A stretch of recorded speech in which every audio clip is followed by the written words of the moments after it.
Okay, part two.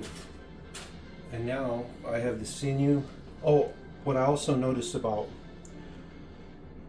before I tie the sinew and cinch it down, I like my color to penetrate the actual sinew line. So I notice if you spray the sinew line where it's gonna cinch down real tight before you tighten it up, it gives the color just bleeds right in there because the moisture just it takes it right on. So let's just go ahead and get right down to this. And like I said, again, I'll give it a little squeeze. I'll roll this, make sure it's nice and good. You know, 1 second, before I do that, I'm actually gonna trim this line because I remember the last time I used this, it snapped on me. Oh!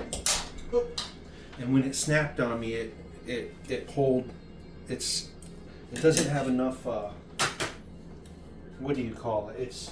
It's already been stretched too far. So I want to start off with some nice fresh stuff, which is right here. And we'll just go, and I like to place 2 fingers on it and then control the line and go right under it again. And what I like to do is make sure that I'm straight on. I don't want my line to be, I don't want 3 lines under that. I want a nice straight line all the way underneath it. And we're going to do that a couple more times. And we'll just control these lines right here. And again, just go directly underneath. And again, make sure you're making 1 line. You don't want 3 or 4 lines under there. And when you pull it, it's going to act all funny on you. So just try to make 1 line under there. And do the same thing. Just double check your work. We'll go 1 more time. And now, before I cinch this, I am going to spray it real nicely. I mean, like, I'm going to saturate it. This is where I don't mind getting it. Let's get it damp. Because that way the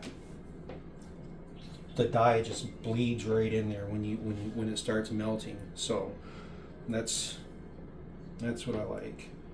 So again, apply nice even pressure. And what I like to do is I like to place this sinew holder right on my body and then pull with my whole body. Because if you pull with your arm and it snaps and it hits you in the ribs, you're not going to like it. And again, I'm going to pull just a little bit more because I felt it cinch down, but now it's really good right there, nice and tight. I mean, like, let me trim this up real quickly.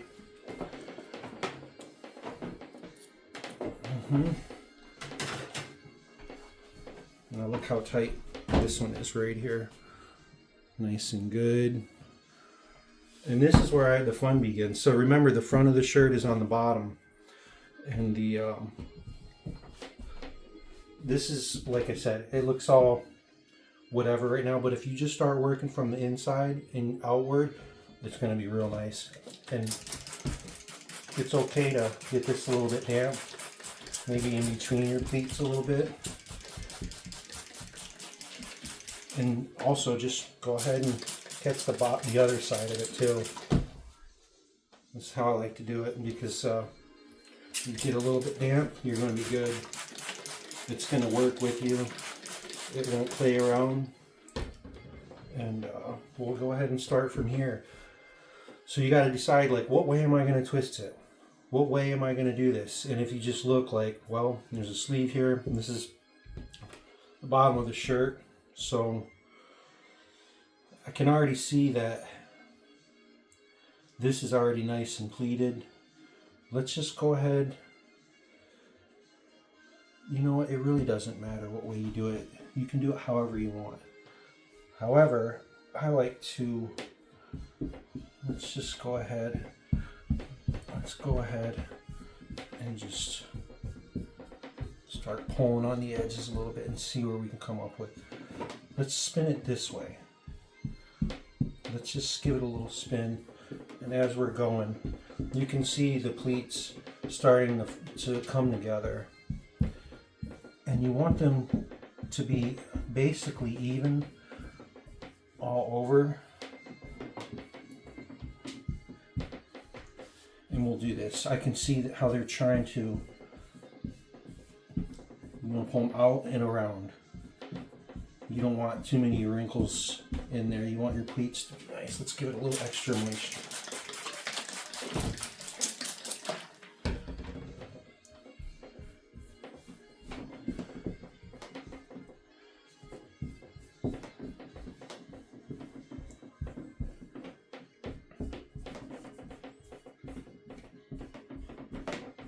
I can see where it's a little tall right here. We're going to work on that right in this little area.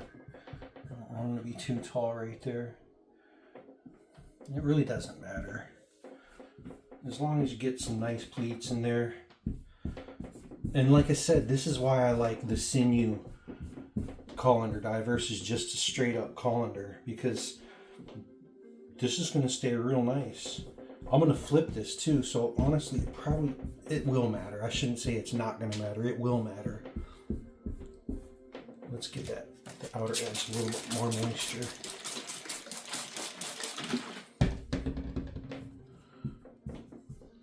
Yeah, this shirt I'm wearing is one of my favorites, and it got a hole in it. I got a hole in it, and I'm a little upset that it happened. So I'm gonna use Mindbender. This one I'm wearing is a reverse apparently, and it's Elysian, however you want to pronounce it, dye spin, and that looks pretty good. Let's just go all the way around this. One moment, I got a tool I gotta get.